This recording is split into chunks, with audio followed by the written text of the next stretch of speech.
Hey guys, welcome back. In today's video, we dive into the fascinating world of kinetic sculptures, taking inspiration from the mesmerizing installation at the BMW Museum in Munich.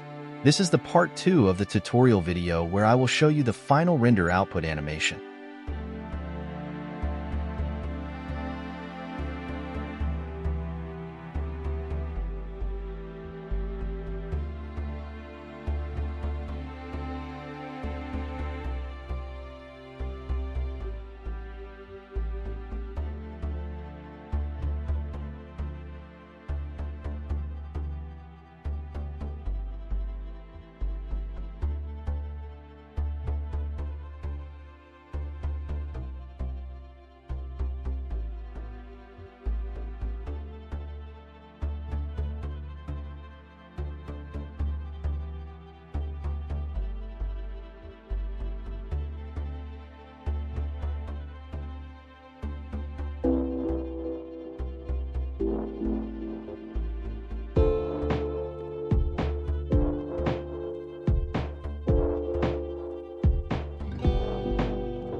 Thank you all for staying tuned and watching this tutorial series.